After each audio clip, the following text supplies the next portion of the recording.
Bismillahirrahmanirrahim. Assalamualaikum warahmatullahi wabarakatuh. Selamat pagi anak-anak semua. Apa kabarnya? Insya Allah semua dalam keadaan sehat walafiat ya. Ingat, pada masa pandemi seperti sekarang ini kita harus tetap menjaga kesehatan kita dengan terus berolahraga dan menjaga kebersihan kita agar kita terhindar dari segala macam penyakit ya. Oke anak-anak, kalau minggu kemarin kita sudah membahas tentang pengertian Al-Quran dan hadis baik menurut bahasa maupun menurut istilah. Nah, hari ini kita akan mempelajari tentang fungsi dari Al-Quran dan hadis. Yang pertama adalah fungsi Al-Quran. Al-Quran telah diwahyukan Allah kepada Nabi Muhammad SAW melalui perantara malaikat Jibril, memiliki fungsi-fungsi tertentu. Nah, fungsi ini tidak bertujuan untuk kepentingan Allah ataupun kepentingan malaikat, melainkan fungsi Al-Quran adalah untuk kepentingan umat manusia dari zaman sebelum dilahirkan, dari sebelum diciptakan hingga sampai akhir zaman bagi orang-orang yang mengimaninya. Nah, banyak sekali fungsi Al-Quran yang telah disebutkan di dalam Al-Quran itu sendiri. Yang pertama, yaitu sebagai petunjuk pedoman bagi hidup manusia. Tentunya bagi orang-orang yang meyakininya. Nah, coba kalian amati. Kalau kita memakai kendaraan bermotor untuk kita sampai selamat di tujuan, kita tentunya harus memperhatikan rambu-rambu lalu lintas yang ada. Misalnya, belok ke kiri, belok ke kanan, dilarang stop, dilarang parkir, kurangi kecepatan. Nah, apabila ketentuan itu kita langgar, bisa jadi nantinya kita tidak akan selamat sampai di tujuan. Seperti itu juga halnya Al-Quran. Apabila kita ingin selamat hidup di dunia dan di akhirat, maka jangan pernah melepaskan Al-Quran dan hadis sebagai pedoman hidup kita. Yang kedua, Al-Quran berfungsi sebagai penawar bagi segala macam penyakit, seperti halnya yang sudah disebutkan di dalam surat Al-Fussilat ayat 44, yang artinya, katakanlah Al-Quran adalah petunjuk dan penyembuh bagi orang-orang yang beriman. Yang ketiga, Al-Quran berfungsi sebagai kabar gembira bagi orang yang beriman dan peringatan bagi orang-orang kafir atau orang yang mengingkarinya. Yang keempat adalah sebagai pembenar dan penyempurna dari kitab-kitab terdahulu. Nah, anak-anak sekalian, tentunya kalian masih ingat ya, kitab-kitab apa saja yang sudah Allah turunkan. Nah, Al-Quran ini adalah penyempurna dari kitab-kitab sebelumnya. Yang kelima, Al-Quran berfungsi sebagai pembeda antara yang hak dan yang batil, yaitu antara yang benar dan yang salah. Sudah sangat jelas sekali ya di dalam Al-Quran bahwa yang benar itu benar dan yang salah itu salah.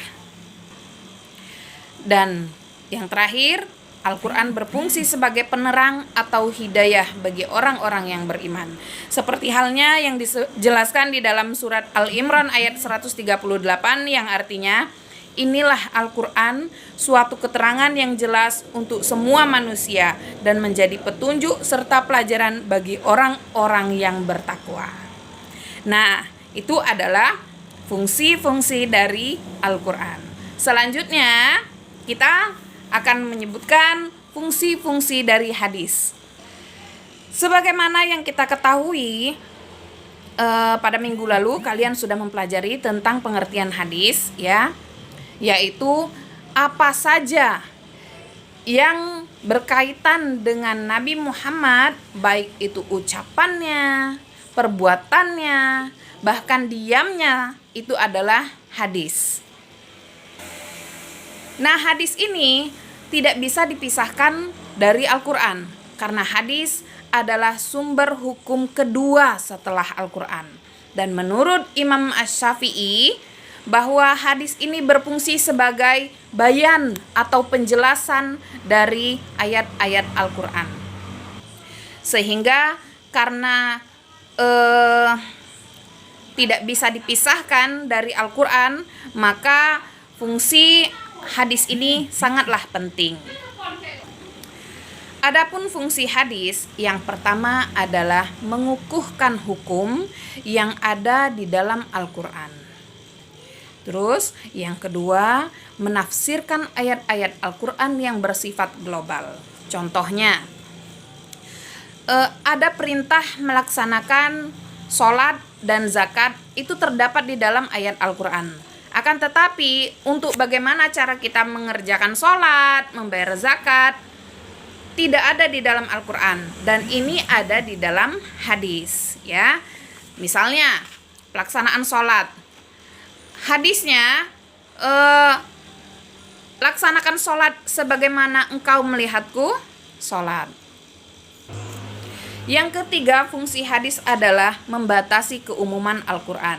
Misalnya dalam surat Al-Jumu'ah ayat 9 disebutkan tentang perintah melaksanakan sholat, dan dibatasi keumumannya di dalam hadis bahwa yang melaksanakan sholat itu bisa berjamaah mengingat Allah. Apabila telah diserukan melaksanakan sholat pada hari Jumat, maka segeralah kamu mengingat Allah dan tinggalkanlah jual beli.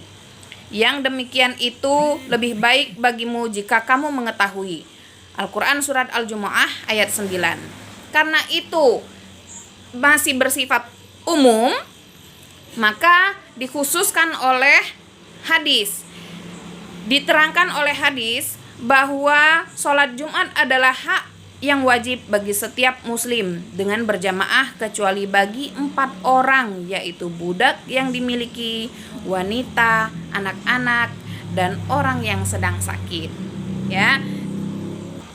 Nah, yang keempat, fungsi hadis adalah menetapkan hukum yang belum disebutkan di dalam Al-Quran.